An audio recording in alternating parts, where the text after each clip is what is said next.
메리리는 사뮤엘 베케트의 행복한 날들에 출연하려고 뉴욕에 와 있었다. 여주인공 위니 역을 맡아 1막에서는 허리까지 땅에 묻혔다가 2막에서는 목까지 묻히게 된다. 이렇게 제한된 공간 안에서 1시간 반 동안 60페이지에 달하는 독백을 대부분은 보이지 않는 불행한 윌리가 가끔씩 끼어들 뿐 혼자서 장황하게 늘어놓아야 하는 어마어마한 도전이 그녀 앞에 놓여 있었다. 과거에 무대에서 맡았던 역할 중에서 이것만큼 부담이 큰 역은 아무리 생각해보아도 없었던 것 같았다. 노라도, 미스 줄리도, 블랑쉐도, 데스데모나도 이 정도는 아니었다. 그러나 그녀는 위니가 너무나 좋았다. 극 속에 뒤섞인 연민과 코미디, 공포의 조합에 감동했다. 베케트는 지나칠 만큼 어렵고 지적이며 때로는 모호했지만 언어만큼은 깔끔하고 정확했다. 간명한 언어는 너무나 아름다워 자기 입에서 나오는 단어의 육체적인 쾌감을 느낄 정도였다. 위니의 길고 자꾸 끊어지는 횡설수설 장광설을 발음하노라면 혀와 입천장, 입술, 목구멍까지 모두 조화를 이루었다. 마침내 대본을 다 익히고 외우고 나니 연습은 착실하게 진전을 보였고 시사회가 열흘 앞으로 다가온 지금 바라는 대로 공연을 보여줄 준비가 다 갖추어졌다. 토니 길버트는 그녀를 가혹하게 몰아붙였다. 이 전문 연출가가 몸동작이 틀렸다거나 구줄 사이에 충분히 간격을 두지 않았다고 중단시킬 때마다 그녀는 그가 위니 역을 맡아달라면 뉴욕까지 와서 사정하고 생존해 있는 여배우 중에서 이 역을 그녀보다 더 잘해낼 사람은 아무도 없다고 설득하던 일을 떠올리며 스스로를 다독였다. 그가 심하게 한 것은 맞지만 연극 자체가 어렵기도 했다. 그 때문에 위니가 되기 위해 몸무게를 10kg이나 찌웠고 위니로 살기 위해 몸매를 망치면서까지 애를 썼다. 그녀는 베케트의 작품을 읽고 최초로 연출한 알렌 슈나이더와 베케트가 주고받은 서신들을 연구하며 많은 준비를 했다. 이제는 범퍼가 넘치게 가득 따른 잔이고 바스트는 정원사들이 쓰는 식물성 섬유로 엮은 노끈이며 위니가 이막 서두에서 하는 대사 중 만세 성스러운 빛이 여는 신라권 3권에서 인용한 것이고 푸른 너도 밤나무는 나이팅게일에게 붙이는 송시에서 나왔으며 동틀역의 새는 햄릿에 나오는 대사라는 것도 다 알았다. 연극이 펼쳐지는 세계는 도통 명확하게 감이 잡히질 않았다. 어둠이 없는 세계, 영원히 사라지지 않는 뜨거운 빛의 세계, 연옥 같기도 하고 모든 가능성이 끝없이 작아져가고 모든 움직임도 사라져가는 인류 멸망 이후의 황무지 같기도 했다. 그러면서도 한편으로 자신이 연기해야 할 무대는 바로 다름 아닌 이 세상일지도 모른다고 생각했다. 위니는 홀로 자기 자신과 윌리에게만 이야기를 하지만 또한 다른 사람들이 존재한다는 것을, 저 어둠 속 어딘가에 관객이 있다는 것을 의식하고 있다. 누군가가 아직도 나를 보고 있어요. 나에게 여전히 신경을 쓰고 있어요. 그게 정말 굉장하다는 생각이 들어요. 내 눈을 바라보는 눈. 그녀는 그게 무슨 뜻인지 알 수 있었다. 그녀의 전 생애가 바로 그에 관한 것이었다. 오로지 그것. 1월 3일 토요일 저녁, 모리스는 메리리와 콩골드와 함께 그들이 뉴욕에 넉 달간 머물기 위해 빌린 트라이베카의 아파트에서 멀지 않은 오데온에서 저녁 식사를 하고 있었다. 그들은 모리스가 영국으로 떠날 준비를 하고 있던 무렵 뉴욕에 도착했다. 지난 몇 달 동안 전화통화는 자주 했어도 만난 것은 퍽 오랜만이었다. 그가 생각하기로는 2007년, 어쩌면 2006년 이후로 처음이었다. 메리리는 이제 막 54살이 되었고 이제 그들의 짧고 시끄러웠던 결혼 생활은 희미한 옛 추억이 지나지 않았다. 그는 전처에게 원한인 아기를 품고 있지 않았을 뿐 아니라 실은 그녀를 퍽 좋아했지만 여전히 그녀는 수수께끼 같은 존재였다. 따뜻하면서도 멀게 느껴지고 방향무인한 태도 뒤에는 날카로운 지성이 숨어 있었다. 다정함과 이기적인 모습을 그대로 넘나들었고 재미있기도 하고 지겹기도 하고 허영심이 강한 듯 하면서도 한편으로는 자기 자신에게 철저히 무관심하기도 하고 그런 식으로 여러 가지 요소가 뒤섞여 있어서 뭐가 뭔지 잘 알 수가 없었다. 새 배역을 위해 몸무게를 늘린 것만 해도 그렇다.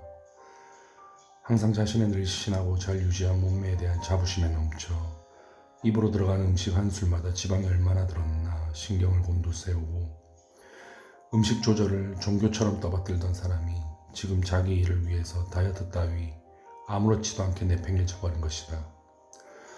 모리스는 전처의 이러한 더 완전하고 충만한 모습이 흥미로웠다. 그가 메리리에게 아름다워 보인다고 하자 그녀는 깔깔 웃고는 뺨을 불룩하게 부풀리며 대답했다.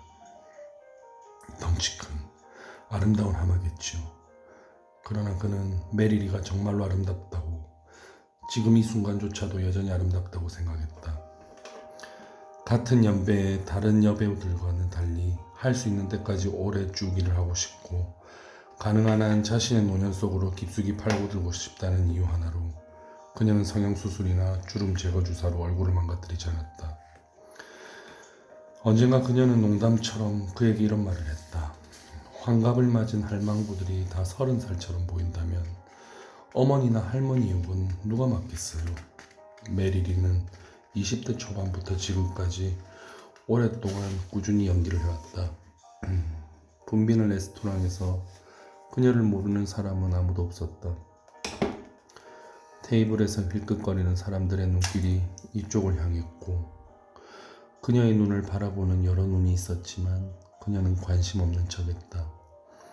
이런 데 이미 익숙했다. 그러나 모리스는 그녀가 속으로는 이를 즐기고 있으며 이런 류의 말없는 찬사는 아무리 세월이 흘러도 그녀에게 없어서는 안 되는 것임을 잘 알고 있었다. 30년을 줄곧 활동하는 배우는 많지 않았고 하물며 여배우, 그 중에서도 영화계에서 활동하는 여배우는 더욱 드물었지만 메리리는 영리하고 융통성이 있었으므로 기꺼이 매 단계마다 자신을 다른 모습으로 보여주었다. 첫 출발을 하여 영화에서 성공을 거둘 때에도 셰익스피어와 그의 현대 후계자들인 입센, 체호프, 윌리엄스, 올비 등 좋은 연극, 최고의 연극에 항상 시간을 빼어 출연했다. 30대 중반이 되고 대형 스튜디오들이 성인용 영화 제작을 중단했을 때에는 주저없이 소규모 저예산 영화들에 출연했으며 세월이 더 흘러 어머니 역을 맡기 시작하는 나이가 되자 텔레비전으로 옮겨 모리스와 윌라도 가끔씩 보고 나는 주말극 변호사 마사 케인에 출연했다. 그 드라마가 방영되는 5년 동안 그녀는 수백만 시청자의 마음을 사로잡으며 그 어느 때보다도 절정의 인기를 구가했다. 정말로 인기 최고였다. 드라마와 코미디, 착한 여자와 나쁜 여자, 물불 안 가리는 비서와 마약 중독 매춘부, 아내, 연인, 정부, 가수, 화가, 위장근무 경찰관, 대도시의 시장 등 온갖 영화에서 별의별 역할을 다했으며 그 중에는 어색하고 불쾌한 역도 있었지만 대부분은 아주 괜찮았다. 그러나 모리스가 기억하는 한 그저 그런 수준의 연기는 하나도 없었고 1978년에 코델리어로 그녀를 처음 보았을 때와 똑같이 그를 감동시킨 기억에 남는 연기들이 무수히 많았다. 그는 메리리가 베케트 작품을 하기로 해서 반가웠다. 그렇게 벅찬 역을 수락하다니 현명하다고 생각했다. 지금 레스토랑 맞은편에 앉은 그녀를 바라보면서 이 매력적이면서도 지극히 평범한 여자, 변덕이 쭉 끓듯 기분이 오락가락하고 천박스럽게 야한 농담을 좋아하는 이 여자가 어떻게 그렇게 수많은 전혀 다른 인물로 자신을 바꾸고 남들이 그녀 안에 그 모든 인격이 다 들어있다고 느끼게 만들 능력이 있는지 신기했다. 용감하기 때문에 낯선 관객들 앞에 서서 자기 속에 든 것을 다 보여줄 수 있는 것일까? 아니면 남들이 자기 모습을 보아주기를 바라는 욕망이 너무 강하고 자제력이 부족한 경솔한 성격 탓에 남들처럼 행동을 삼가지 못하고 어쩔 수 없이 그렇게 되는 것일까? 그는 삶과 예술을 가르는 선을 정확하게 짚어낼 수가 없었다. 렌조가 메리리 같은 과였다. 그들은 둘 다 자신이 하는 일에 포로였고 오랫동안 한 프로젝트에서 다음 프로젝트로 맹렬히 돌진해 왔으며 둘 다 길이 남을 예술작품을 만들어냈지만 그들의 삶은 엉망진창이었다. 둘 다 2번 이혼했고 자기 옆면에는 따를 사람이 없었다. 궁극적으로는 타인에게 가까이 갈 수 없는 인간들이었다. 인간으로서 실패했다고까지는 말 못해도 성공적이라고도 할 수 없었다. 저주받은 영혼들, 피가 줄줄 흐르는 혈관을 남들 앞에다 내놓고 걸어다니는 상처받은 자들. 이제 그녀와 함께 있으려니 전처와 그녀의 남편과 마주 앉아 뉴욕의 또 다른 레스토랑의 또 다른 자리에 앉아 있으니 참 이상도하다는 생각이 들었다. 그가 한때 그녀에게 느꼈던 사랑이 완전히 사라진 것이 이상했다. 콘 골드는 그가 아무리 노력했더라도 절대 따라갈 수 없었을 만큼 좋은 남편이었다. 이렇게 그녀를 돌보아주고 그녀가 휘청거릴 때마다 지탱해주고 오랫동안 귀담아 듣고 따를 수 있는 조언을 주고 불안과 미칠 듯한 심적 고통을 사랑으로 다독여주는 남자를 만났으니 그녀는 운이 좋았다. 반면에 모리스는 그녀에게 필요한 방식대로 그녀를 사랑해주지 못했다.